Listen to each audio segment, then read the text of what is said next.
होगा होगा ठीक है छोड़ दीजिए उनकी बात तो हीरोइन हमें कैंसिल कर दे तो फिर आप भी बताए दिन कौन हीरोइन हमें कांटेक्ट कर दे बोले জি কথাটা হিরোইন নয় হিরোইন। हाँ हाँ हीरोइन वो तो एक ही बात है अभी बोले तो কেন আমি তো অনেকবার আপনাকে সুচরিতা দেবীর কথা বলেছি।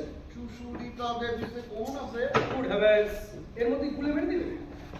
আরে সেই মনে পড়ছে না আমরা একসঙ্গে ব্লু বক্সে গেলাম। हाँ याद है हिगार तो सेक्सी আছে मगर इससे पहले कोई पिक्चर में काम করিয়েছে তো এই প্রথম জি সব সময় বক্স আর্টিস্ট না দিয়ে তো একটা নতুন পেজ দিন না দেখবেন এটা খারাপ লাগবে।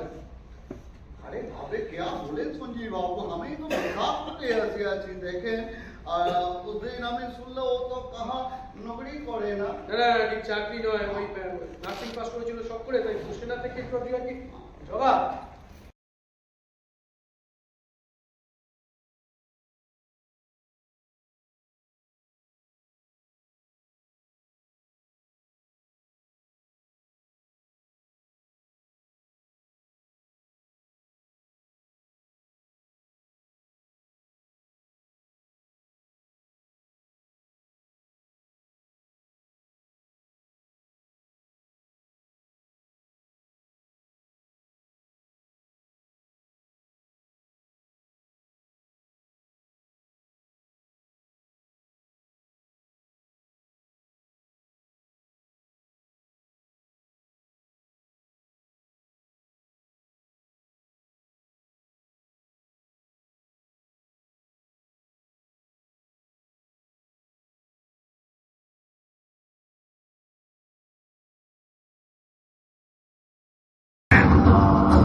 তবে আমি ব্যক্তিগতভাবে এই যে রাজ্য বা দেশে যে রাজনীতি চলছে আমি কোনোটারই পক্ষপাতী নই বা আমি কোনো মতেরই সমর্থক নই। কারণ আমি প্রতিনিয়ত আমি সুভাষ চর্চা করি, সুভাষ সাধনা করি, আমি সুভাষচন্দ্র বসুর রাজনীতিতে বিশ্বাস করি। কারণ তিনি মনে করতেন একটা সুস্থ সুন্দর রাষ্ট্রনীতি, সমাজনীতি, অর্থনীতি গড়ে তুলতে হলে সাম্য, স্বাধীনতা এবং ভ্রাতৃত্ববোধে একান্তভাবে সহাবস্থান প্রয়োজন। এবং তিনি বিশ্বাস করতেন যদি এই তিনটে একটার সাথে আর একটা ছিন্ন ঘটে তবে শুধুমাত্র দেশে বা বিশ্বে বিচ্ছিন্নতাবাদের কি বলবো রক্তচোখে ঐক্যই নষ্ট হবে না, অর্থনীতি সমাজনীতিও কিন্তু সম্পূর্ণভাবে বিনষ্ট হবে। তাই সুভাষচন্দ্র চেয়েছিলেন প্রতিটি মানুষকে মানব প্রেমে এবং দেশপ্রেমে উদ্বুদ্ধ করতে, কারণ তিনি মনে করতেন কেন সুনয়নী দেবীর সমস্ত পেন্টিংস এই বেসিক রঙগুলো, তার মূলে কিন্তু ওই রং। তিনি রান্নাঘরের বাটনা বাটার হলুদটাকেই ব্যবহার করেছেন হলুদ রং হিসেবে। আমাদের পোশাকে যে নীল রং ব্যবহার করা হয় সেই নীল দিয়ে তিনি নীল রঙের কাজ সাজিয়েছেন নিজের ছবিতে। একইভাবে গাছের পাতা নির্যাস দিয়ে করেছেন সবুজ রং, মেয়েদের পায়ের আলতাকে ব্যবহার করেছেন লাল রং। আজকের দিনে দাঁড়িয়ে আমরা যে একেবারে পরিবেশ বান্ধব রঙের কথা বলি, আজ থেকে বহু বহু বছর আগে কিন্তু সুনয়নী দেবী প্রথম পথিকৃৎ, যিনি কিন্তু একেবারে এই পরিবেশ বান্ধব রং নিয়ে কাজ করেছেন। এবং দাদারা তাকে রং দেননি বিলিতি রং, তার জন্য তার কোনো অভিযোগ নেই দাদাদের বিরুদ্ধে, কোনো রকমভাবে তিনি বিরক্তিও প্রকাশ করেননি, নিজের কাজটাও কিন্তু হেলাফেলা করে করেননি। পরবর্তীকালে আমরা দেখব যে অবনীন্দ্রনাথ কিন্তু তার সেই ছোট বোনটিকে কাছে টেনে নিয়েছেন এবং অবনীন্দ্রনাথের যেখানে বিশেষত্ব তার পেইন্টিংসের ওয়াশ টেকনিক, সেটা কিন্তু তিনি ছোট বোনকে শিখিয়েওছেন। এবং সুনয়নীর অনেক কাজ, অনেক ছবি বিভিন্ন জায়গায় অগোছালোভাবে পড়েছিল, অবনীন্দ্রনাথ সেগুলো সংগ্রহ করেছেন, সেগুলোকে সংরক্ষণ করেছেন। এখন সুনয়নী দেবীর কথা যদি আমরা বলি, এখানে সুনয়নী দেবীর কিছুটা স্বতন্ত্র এবং কোনো কোনো ক্ষেত্রে তিনি বিশিষ্ট। বিশেষ দিনটাকে আমরা উদযাপন করছি আন্তর্জাতিক নারী দিবস। এটির বয়স আসলে 50 বছর, কিন্তু আসলে এই নারী দিবসের লড়াই তো শুরু হয়েছে 100 বছরের আগে থেকে। 1848 সালে মায়েদের যে কনভেনশন, সেই কনভেনশন থেকে, সেই কনভেনশনে ওদের যে দাবি ছিল সেটা ছিল right to vote and right two property. এটি ছিল দাবি। তার পরবর্তী পর্যায়ে সোশ্যালিস্ট এবং কমিউনিস্ট মেয়েরা, তাদের ক্লারা জেটকিনের নাম করা যায়, তারা এই লড়াইটা লড়তে থাকেন। তার সঙ্গে 1919 আমরা সবাই জানি ওই আমেরিকার মেয়ে দর্জি শ্রমিকদের 8 ঘন্টা কাজের দাবি, এই লড়াই, তার সঙ্গে আমরা ইকুয়েট করতে পারি আজকে ইন্ডিয়ান অয়েলের কর্মচারীরা 8 ঘন্টা কাজের দাবিতে লড়াই করছে। এবং তার সঙ্গে এসে 22 এসে যে আন্তর্জাতিক শ্রমজীবী নারী দিবস, ওয়ার্কিং উমেন ডে ছিল আসলে 100 বছরের ওপর যার ইতিহাস।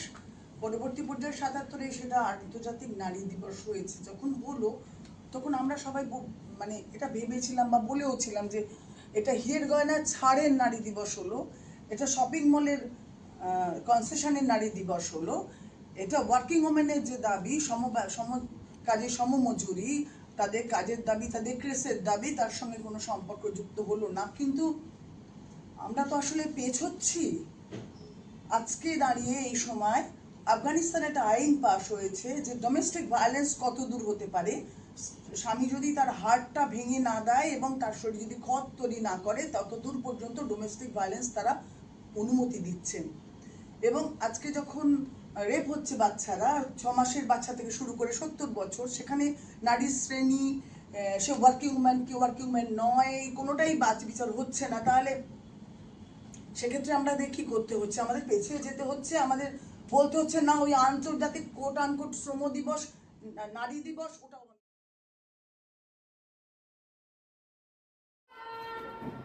তোমরা সবাই শুনে রাখো, আজ থেকে আমার ছেলে হুকাকে আমি ত্যাজ্য পুত্র করলাম। ও আমাদের শ্রেয়া সমাজের কলঙ্ক। মানুষের বাড়ি থেকে চুরি করে হাঁসটা মুরগিটা খাইয়ে ওকে বড় করলাম, আর সে ছেলে কিনা খাসা নেচড়ে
জম্মু তুমি না মানুষ হতে চাও উক্কা আমার রাখছো কেন উক্কা আমার রাখছো না তো কি উক্কা আমার রাখছো না তো কি ওতে সে তাকে মানুষ বানাচ্ছে আদি খেতা ছেলে সবাই দেখতে কথা আর মোড়ে কয় যাচ্ছে না সাইকেল আছে সকালে খাবার দিতে গিয়ে কি মোড়ে দিতে হওয়া সব এই সাথে দিনা দিনা মাছ নাই তুমি দেখে তোমার লোক খেয়েছে ও ছাড়া কে খাবে ও ছাড়া কে খাবে ওরে দিকে আমি শান্তি করে যাচ্ছি বেরো বেরো বেরো বেরো বেরো চিন্তা করে যাচ্ছি বেরো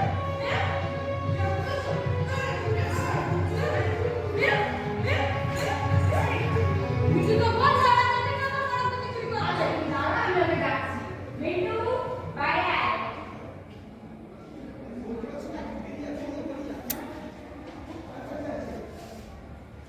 কি বাবা মিন্টু সত্যি কথা বল তুই দেখেছিস জম্মুকে মরছি করতে কি হলো বল আজ তুই দেখো থাকিস তখন ডাকি না কেন সবাইকে বলবি না কেন না বাবা না মিন্টু মাকে মিথ্যে কথা বলেছে ওরা আর বন্ধু মিলে মরদ দুটোকে নিয়ে গেছে বন্ধুদের সঙ্গে পিকনিক করবে বলে আমাকে বলতে না করেছিল ভাবতে কিন্তু তাই কিন্তু জম্মু মার যাচ্ছে তো তাই সত্যিটা বলে দিলাম ওকে মেরো না মা ওকে মেরো না আর জম্মু তো সব জানে মিন্টু এ কথা সত্যি হায় ভগবান না জেনে শুনে দিনকে এরকম মারলে আপনি আর জম্মু তুই সব জন্য সত্যিটা বললি না কেন বাবা